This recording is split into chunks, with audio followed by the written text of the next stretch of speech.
Shalom Bapak Ibu yang dikasihi Tuhan. Puji Tuhan, pada hari ini kita boleh bersama-sama mengingat kembali akan hari reformasi gereja. Kita akan bersama-sama akan menerima sabda Tuhan, yaitu pentingnya terjadi reformasi secara pribadi dalam kehidupan kita. Karena reformasi ini harus terjadi justru dalam setiap pribadi, lepas pribadi daripada kita sebagai anak-anak Tuhan. Untuk itu kita akan mempersiapkan hati kita masing-masing dengan membaca firman Tuhan yang pertama-tama dari Efesus pasal 2 ayat 8 hingga ayat yang ke-10. Efesus pasal 2 ayat 8 hingga 10 kita membacanya bersama-sama. Efesus, surat Paulus kepada jemaat di Efesus. Efesus pasalnya yang kedua, mulai ayat 8 hingga ayatnya yang ke-10. Mari kita membacanya bersama-sama, 1, 2, 3. Sebab karena kasih karunia, kamu diselamatkan oleh iman.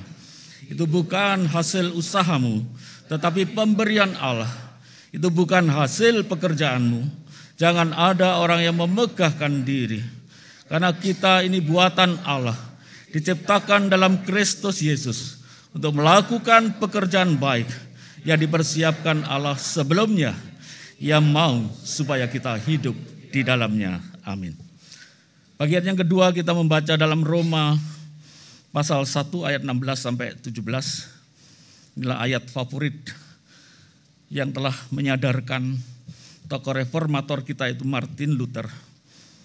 Roma pasal 1 ayat 16 sampai 17 kita akan membacanya bersama-sama. Roma pasal 1 ayat 16 sampai 17. 1, 2, 3. Sebab aku mempunyai keyakinan yang kokoh dalam Injil. Karena Injil adalah kekuatan Allah yang menyelamatkan setiap orang yang percaya. Pertama-tama orang Yahudi, tetapi juga orang Yunani. Sebab di dalamnya nyata kebenaran Allah yang bertolak dari iman dan memimpin kepada iman, seperti ada tertulis, orang benar akan hidup oleh iman. Amin. Berbahagialah kita yang boleh membaca dan merenungkan firman Tuhan, dan lebih berbahagia jika kita melakukan dalam kehidupan kita masing-masing. Bapak Ibu sidang jemaat yang dikasihi oleh Tuhan, hari ini adalah peringatan hari reformasi yang ke-505 tahun yang lalu. Kita tahu terjadinya reformasi inilah yang telah mengembalikan gereja dalam kebenaran kitab suci. Kata reformasi berasal dari dua kata, yaitu re itu artinya kembali dan form itu artinya bentuk. Jadi Bapak Ibu sekalian, reformasi itu artinya apa? Yaitu kembali kepada bentuk semula. Tentunya waktu kita masih SMP pernah belajar sejarah dunia. Dan di situ kita belajar tentang reformasi daripada Martin Luther. Setelah saya di sekolah Alkitab baru saya tahu bahwa tokohnya bukan hanya Martin Luther tetapi banyak ya. Di antaranya Zwingli, Girolamo Savonarola, Johannes Calvin dan yang lain-lain. Mengapa terjadi reformasi? Karena gereja telah menyimpang dari kebenaran firman Tuhan, yaitu Alkitab.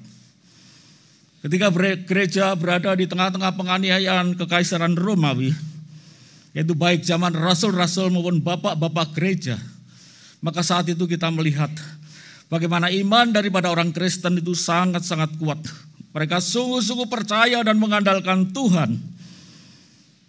Di antara para rasul-rasul maupun para bapak-bapak gereja, banyak di antara mereka yang mempertahankan imannya dan mati syahid. Artinya mereka mati dengan membela iman. Sekalipun cara kematian mereka sangat mengerikan. Sehingga orang-orang yang tidak percaya mengatakan, mengapa Allah tidak memelihara? Hanya begitu saja kok tidak bisa menyelamatkan. Pikirnya demikian. Tetapi kita tahu bahwa melalui darah para reformator, bapak-bapak gereja yang mengorbankan nyawanya karena Injil, maka itu sudah menjadi benih-benih Injil yang membuat banyak orang bertobat dan percaya, sehingga berita Injil itu sampai kepada kita saat ini.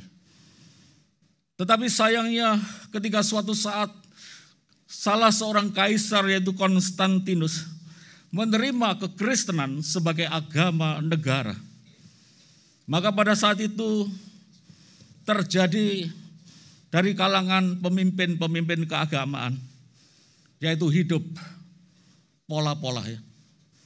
Jadi Bapak Ibu yang dikasihi oleh Tuhan, bahwa mereka, para kaum keagamaan, ketika melihat bahwa kesejajaran antara pemimpin-pemimpin agama dengan pemerintah sipil, maka pada saat itu terjadi pola-pola.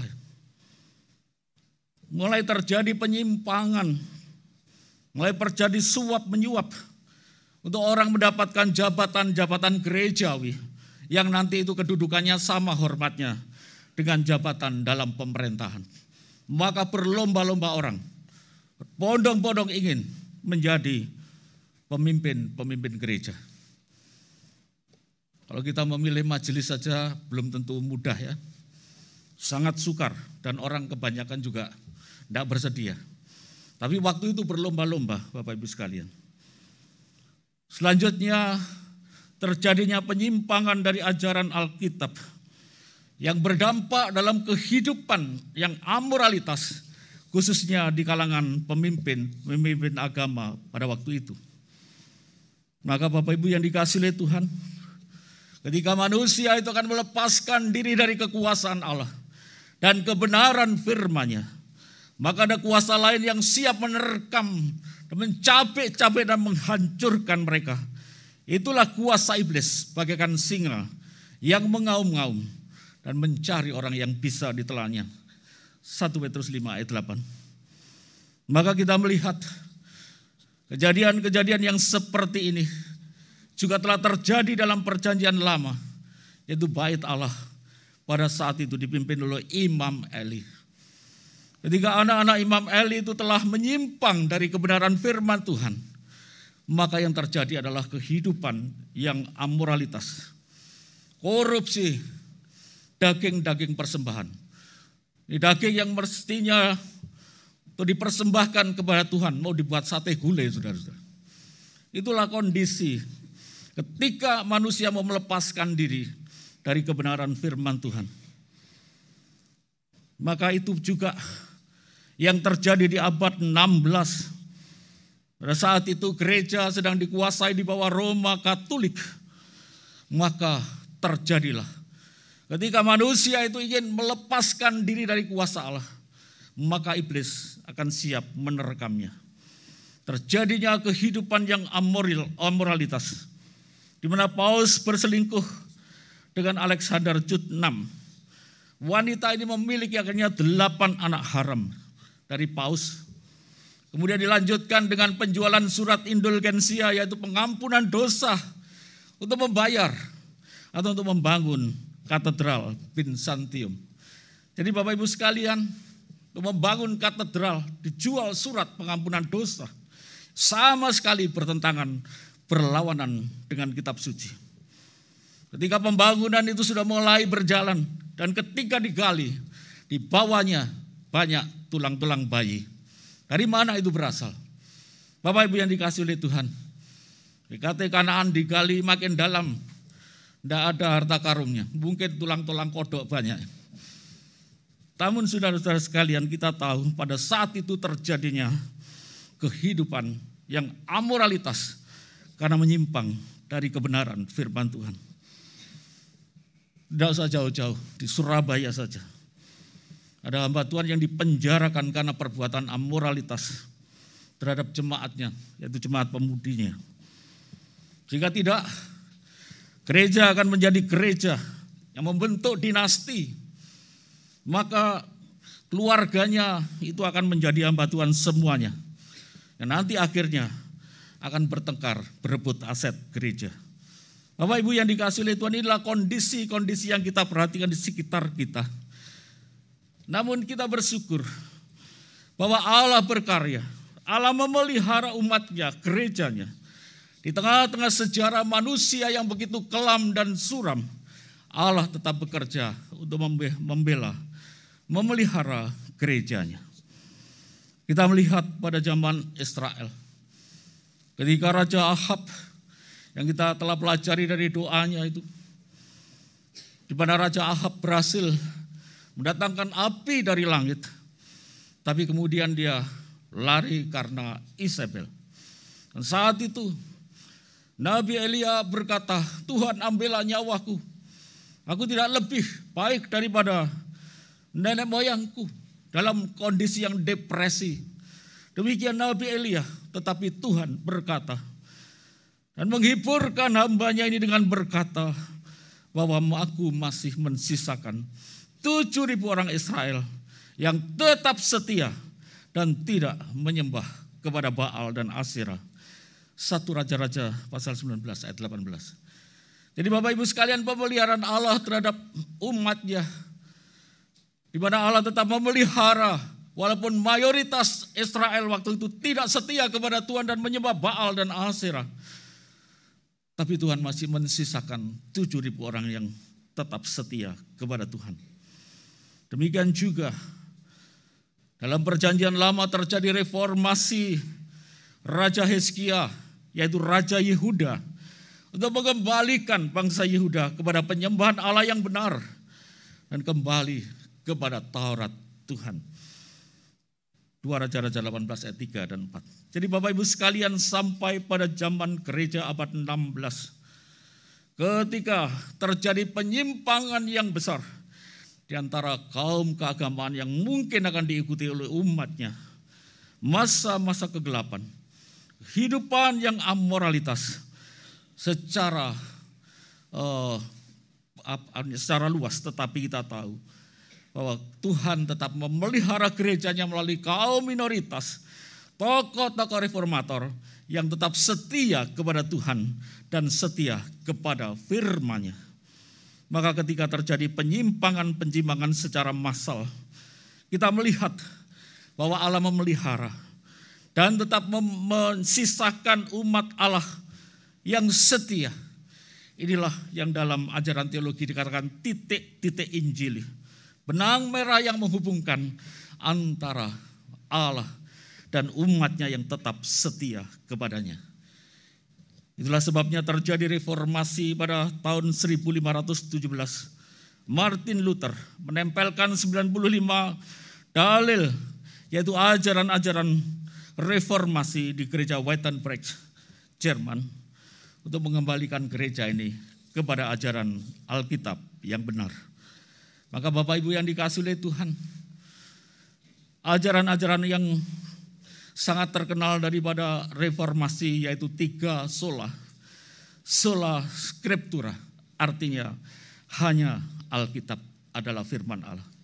Sola gratia atau grace atau anugerah, keselamatan hanyalah anugerah dan bukan usaha manusia, apalagi penjualan surat pengampunan dosa. Yang ketiga adalah sola fide, yang artinya hanya oleh karena iman. Segala berkat-berkat Allah yang besar, keselamatan yang diberikan kepada kita, itu semua kita dapatkan hanya melalui iman di dalam Kristus Yesus. Maka kita perlu merenungkan melalui peringatan reformasi yang ke-505 tahun yang lalu. Kita akan belajar sesuatu yang sangat penting, yaitu kondisi daripada natur manusia yang telah jatuh ke dalam dosa. Sejak Adam dan Hawa, maka natur daripada manusia itu telah dirusakkan oleh dosa.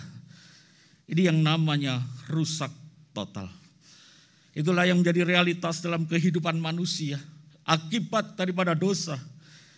Maka Adam dan Hawa telah menurunkan manusia-manusia yang penuh dengan kekurangan dan kelemahan, sehingga manusia dikatakan rusak total. Hanya yang tersisa yang masih ada pada diri kita, tetapi tidak sempurna dan tidak bisa mencapai standar Allah untuk hidup memantulkan kemuliaan Allah, atau hidup sebagai gambar dan rupa Allah, yang artinya memuliakan Allah melalui kehidupan kita. Nah, itulah kondisi daripada manusia yang sudah dirusak oleh dosa. Natur manusia yang sudah rusak ini Bapak Ibu sekalian, tidak mudah untuk dipulihkan. Oleh karena itu kalau pada waktu kita mungkin pernah tes SIM, surat izin mengemudi, maka di situ polisi selalu berkata, saya tidak berbicara dari jabatan Anda, atau titel Anda, atau kedudukan Anda di masyarakat. Tapi saya berbicara dari segi manusianya. Dan memang manusianya yang sudah rusak, yang seringkali melanggar lalu lintas. Tapi polisinya juga bisa sama-sama melanggar Bapak Ibu sekalian. Dan ini kondisi manusia seperti itu. Itulah sebabnya tidak gampang kita menilai manusia dari segi luarnya. Dari baju luarnya yang mungkin saja diberikan tanda-tanda keagamaan. Alim kelihatannya. Tapi dalamnya kita tidak tahu, itu luar biasa. Karena itu Bapak Ibu sekalian, kita tidak bisa menilai manusia dari luarnya. Seorang anak kecil menasihati orang tuanya. Ya. Saya pikir anak ini kok metuek teman ya. Jadi dia menasihati orang tuanya demikian. Tak kandhani ya Bu, ojo seneng menilai wong saka njaba delengen rumah sakit itu. Jawabane apik menarik jerone loro kabeh. Nah, saudara-saudara sekalian, itulah kondisi manusia. Jadi Dokter Novian terus visit setiap hari. Yang di visit bukan kok asyong tapi kok amsyong ya. Amsyong semua itu ya. Bapak Ibu yang dikasihi oleh Tuhan, inilah kondisi manusia. Sesuai dengan pernyataan Rasul Paulus, kondisi manusia yang sudah jatuh dalam dosa itu seperti apa? Roma 3 ayat 10-20 demikian. Seperti ada tertulis, tidak ada yang benar seorang pun tidak. Tidak ada yang berakal budi. Tidak ada seorang pun yang mencari Allah. Semua telah menyeleweng. Mereka semua tidak berguna. Tidak ada yang berbuat baik seorang pun tidak. Kerongkongan mereka seperti kubur yang ternganga.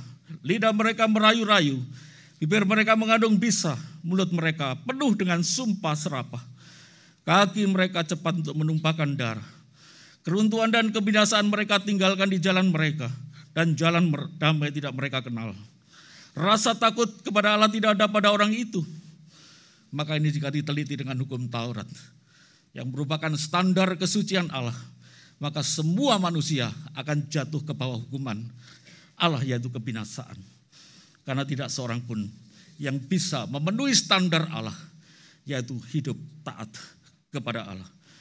Maka Bapak Ibu yang dikasihi oleh Tuhan, kalau kita tidak waspada melihat kondisi daripada kehidupan kita bisa jatuh dalam dosa yang sama, mengulangi dosa-dosa yang sama, seperti masa kegelapan pada abad yang ke-16. Oleh karena itu reformasi mengingatkan kepada kita akan pentingnya dua hal yang harus ada di dalam kehidupan kita sebagai anak-anak Tuhan. Maka dua hal ini yang perlu kita ingat pada saat kita merayakan hari reformasi yang ke-505 tahun 2022. Yang pertama-tama Bapak Ibu sekalian, pentingnya kita mengalami reformasi itu secara pribadi dalam hidup kita masing-masing. Artinya kita perlu dikembalikan kepada bentuk yang semula, yaitu sesuai dengan gambar dan rupa Allah, imago Dei, hidup dalam karakter Allah yang baik. Dan semuanya ini hanya bisa terjadi. Reformasi secara pribadi bisa hanya terjadi ketika kita memiliki perjumpaan dengan Tuhan Yesus secara pribadi.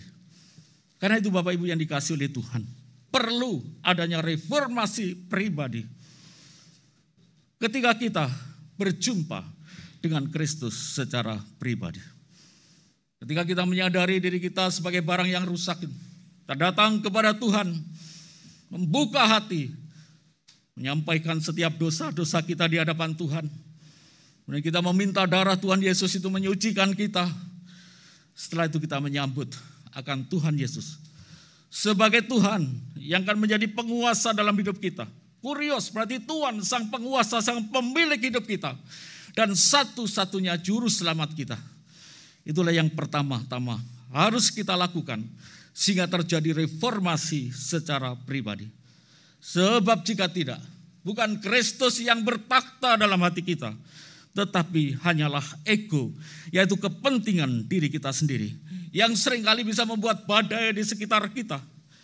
Kitab Yunus pasal 1 ayat 12, ketika Yunus tertangkap karena egonya begitu tinggi dan dia membiarkan orang lain binasa.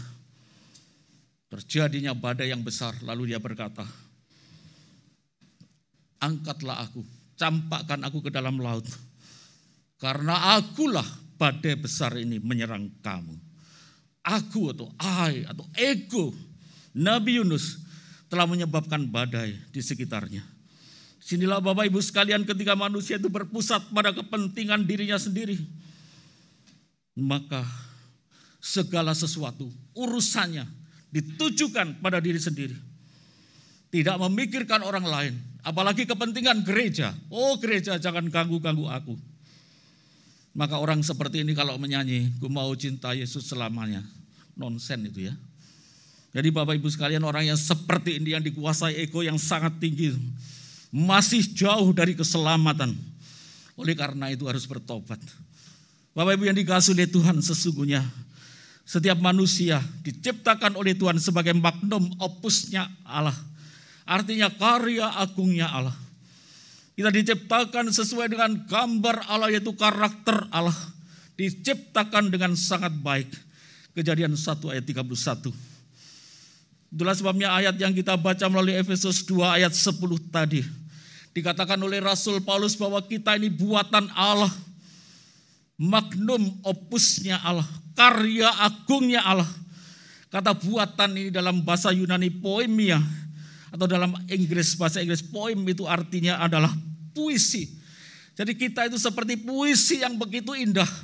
Yang ditulis oleh Allah sendiri. Itulah sebenarnya manusia. Pada pertengahan ketika seorang seniman ingin mengerjakan puisi atau hal-hal yang lain yang menjadi mahakarya, dia akan bekerja berbulan-bulan lamanya. Dan apa cirinya mahakarya itu? Yang pertama itu indah. Yang kedua itu adalah unik. Indah dan unik. Itulah manusia yang diciptakan oleh Allah. Seluruh alam semesta yang kita lihat ini adalah sangat indah, sangat luar biasa. Tetapi manusia lebih dari luar biasa karena ditulis seperti puisi yang ditulis oleh Allah sendiri. Tetapi kita tahu bahwa puisi ini telah rusak oleh karena free will, kebebasan kehendak manusia yang dengan sengaja melanggar akan perintah Allah, yang dengan sengaja lebih taat kepada iblis, sehingga akhirnya puisi yang indah yang ditulis oleh Allah menjadi rusak. Tetapi kita bersyukur bahwa Allah tidak tinggal diam. Rasul Paulus selanjutnya mengatakan dalam ayat 10b, kita bersyukur karena kita diciptakan baru di dalam Kristus Yesus. Itulah sebabnya kita disebut unik. Kita diciptakan dua kali. Pertama kita diciptakan begitu indah, tetapi rusak. Kita diciptakan yang kedua kali, sehingga dikembalikan kepada bentuk semula, direformasi oleh Allah sendiri. Sehingga menjadi ciptaan yang baru. 2 Korintus 5 ayatnya yang ke-17. Oleh sebab itu Bapak Ibu sekalian, orang-orang yang tidak percaya kepada Tuhan, ciptakan hanya satu kali. Dan mereka akan berusaha untuk hidup baik.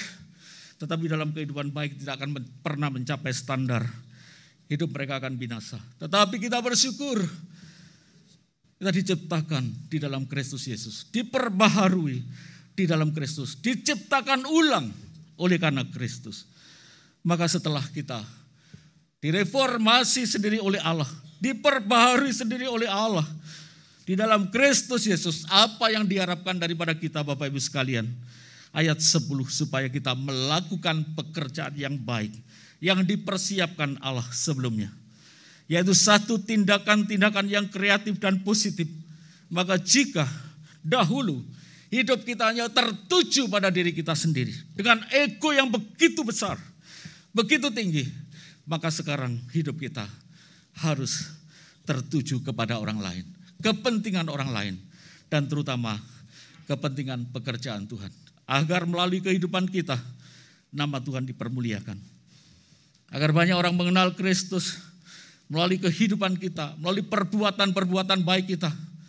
Bukan untuk keselamatan, tapi karena kita sudah diselamatkan, dibaharui, supaya melakukan pekerjaan yang baik.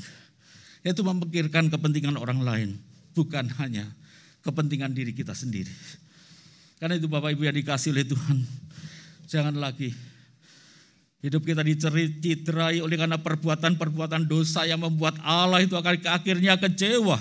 Seperti pada abad yang ke-16, masa-masa yang gelap.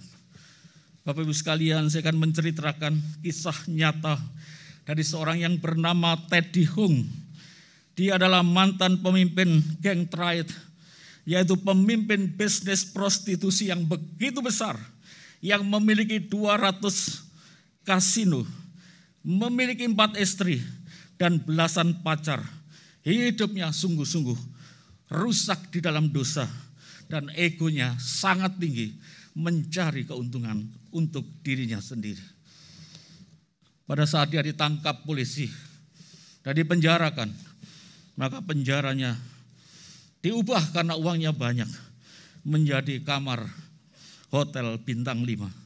Dan dia masih bisa mengendalikan, mengatur, mengedarkan obat-obat terlarang dari dalam penjara. Karena dia punya kuasa, yaitu uangnya. Bapak Ibu sekalian, namun walaupun uangnya banyak, ia tidak bahagia. Ia seringkali depresi. Dan dia punya penyakit insomnia, yaitu tidak bisa tidur pada waktu malam. Di tengah situasi yang demikian, seorang pendoa Kristen, dia suka untuk datang ke penjara. Dia mengkonseling orang-orang di penjara, ngobrol-ngobrol, berdoa untuk mereka, dan melayani orang-orang di dalam penjara. Ketika dia bertemu, si pendoa ini bertemu dengan Teddy Hung, dia menceritakan tentang Tuhan Yesus. Kemudian Teddy Hung berkata, I don't need God. Aku tidak butuh Tuhan, katanya demikian. Dia tetap tenang mendoakan Teddy Hung terus menerus, dan kemudian suatu saat dia datang memberikan Alkitab. Teddy Hung, terimalah Alkitab firman Tuhan, dilemparkan saudara sekalian. Dan suatu saat dia datang lagi dan berkata kepada Teddy Hung, Teddy Hung, nanti kalau engkau sudah mencapai umurmu, apakah kamu mau diingat sebagai orang yang menghancurkan kehidupan orang banyak? Apakah kamu mau diingat sebagai seorang yang seperti ini? Kalimat ini membuat Teddy Hung berpikir, oh, aku tidak mau dikenal sebagai orang yang menghancurkan kehidupan banyak orang. Lalu dia ambil Alkitabnya dan berkata, Tuhan Yesus, jika engkau ada, jika engkau sungguh Tuhan, engkau sungguh ada, tolong supaya aku tunjukkanlah dirimu kepadaku dengan cara supaya aku bisa tidur. Aku pengen tidur Tuhan, sebab aku ini insomnia sejak lama. Nah Bapak Ibu yang dikasihi oleh Tuhan, belum sampai amin dia tertidur. Waktu dia bangun, dia terkejut dan berkata, oh, ada Tuhan yang mau dengar doa saya. Kemudian dia mulai baca-baca Alkitab. Dan hidupnya diubahkan oleh Tuhan. Ia mulai meninggalkan istrinya yang keempat. Dia tinggalkan satu, istri yang pertama. Dia mau setia kepada istri yang pertamanya. Dan kemudian pacar-pacarnya diputuskan. Akhirnya bisnis lamanya yang jelek, yang gelap itu ditinggalkan. Dan sekarang ia berbisnis alat-alat kesehatan. Jadi Bapak Ibu yang dikasihi oleh Tuhan, dia juga membangun gereja untuk orang-orang yang ditolak oleh masyarakat seperti dirinya. Dan Bapak Ibu yang dikasihi oleh Tuhan, inilah perubahan yang terjadi. Karena reformasi yang terjadi itu karena Teddy Hung telah berjumpa dengan Kristus secara pribadi. Bapak Ibu sekalian, kita perlu berjumpa dengan Kristus secara pribadi agar hidup kita mengalami reformasi itu. Maka Bapak Ibu sekalian, jangan puas dengan Kristen KTP. Kristen tanpa Kristus, walaupun sudah dibaptis. Kata kesaksinya dulu gimana? Mungkin hanya mainan HP. Bapak Ibu yang dikasihi oleh Tuhan, mari kita jadi orang Kristen yang sungguh-sungguh mengalami reformasi secara pribadi, berjumpa dengan Kristus secara pribadi yang mengubahkan hidup kita. Yang kedua, kita harus hidup dalam penguasaan diri atau kontrol diri yang konsisten. Ada pengendalian diri yang terus-menerus dalam hidup kita. Ada kekuatan yang diberikan oleh Tuhan agar kita menjauhkan diri dari dosa dan keinginan daging. Maka Bapak Ibu yang dikasihi oleh Tuhan, konsisten itu artinya tetap taat pada firman Tuhan. Ajek kalau bahasa Jawa. Mungkin kita tidak bisa hidup kudus selama sebulan. Tidak apa-apa, 1 minggu pun tidak apa-apa Bapak Ibu sekalian. Kalau tidak bisa 1 minggu ya 1 hari. Kalau tidak bisa 1 hari ya 1 jam. Kalau tidak 1 jam 1 menit. Atau 1 detik aja hidupnya kudus. Tapi kalau ajek terus menerus 1 detik demi 1 detik, maka hidup kita akan mengalami damai sejahtera. Jadi Bapak Ibu sekalian, memiliki penguasaan diri ini sangat penting supaya kita tidak melakukan hal-hal yang berdosa dan keinginan-keinginan kedagingan kita. Satu buku berjudul Bertumbuh dalam Karakter Baru. Ditekankan 4 hal, yaitu yang harus kita kendalikan, yaitu lidah. Hati-hati dengan lidah. Jangan merayu-rayu. Mata, harus hati-hati dengan mata. Karena dari HP ini mata kita bisa tertuju kemana-mana. Perasaan kita, hati-hati dengan perasaan. Jangan ditujukan kepada orang-orang yang tidak tepat. Pikiran kita harus dijaga dengan baik-baik. Itulah bertumbuh dalam karakter baru. Reformasi mengingatkan kepada kita agar kita rela setiap hari memikul salib dan menyangkal diri. Lukas 9 ayat 23. Barang siapa mau mengikut aku, ia harus menyangkal diri dan memikul salibnya setiap hari dan mengikut aku. Kita akan layak bagi Tuhan. Petrus mengingatkan kita demikian. 1 Petrus 1 ayat 5-6. Justru karena itu kamu harus sungguh-sungguh berusaha untuk menambahkan kepada imanmu kebajikan. Dan kepada kebajikan pengetahuan. Dan kepada pengetahuan penguasaan diri. Kalau demikian hidup kita akan penuh dengan damai sejahtera. Seorang bapak yang diuji kesabarannya, penguasaan dirinya. Dia datang ke rumah sakit, dia tanya pada bagian pendaftaran, jam berapa dokter sarafnya? Jam 8. Dia datang 6:30 Bapak Ibu sekalian. Sampai jam 8 tidak ada kegiatan. Lalu diberitahu dokter datangnya jam 10. Nah Bapak Ibu sekalian, dia mulai gak sabar tapi tetap tenang. Akhirnya diberitahu nanti dokter saraf jam 11 datang. Nah Bapak Ibu sekalian, coba komplain pada bagian pendaftaran. Dia berkata dalam hatinya, kalau saya komplain nanti tidak ada damai. Dibiarkan dan dia lolos dalam penguasaan diri. Demikian Bapak Ibu sekalian, mari melalui reformasi kita diingatkan oleh Tuhan. Supaya terjadi reformasi secara pribadi. Perjumpaan pribadi kita dengan Tuhan Yesus Kristus. Sehingga hidup kita menjadi baru. Dan yang berikutnya kita harus melekat pada Kristus. Sehingga karya Allah Roh Kudus bekerja memberikan buah-buahnya. Dan buah yang terakhir adalah penguasaan diri. Rasul Paulus mengatakan dalam Roma 1 ayat 17, orang benar akan hidup oleh iman. Jikalau iman kita benar, hidup kita pasti benar. Sehingga hidup kita boleh membawa soli deo gloria, yaitu kemuliaan bagi Tuhan. Tuhan kiranya menolong kita, memampukan kita untuk menjadi pelaku-pelaku firman-Nya. Mari kita berdoa.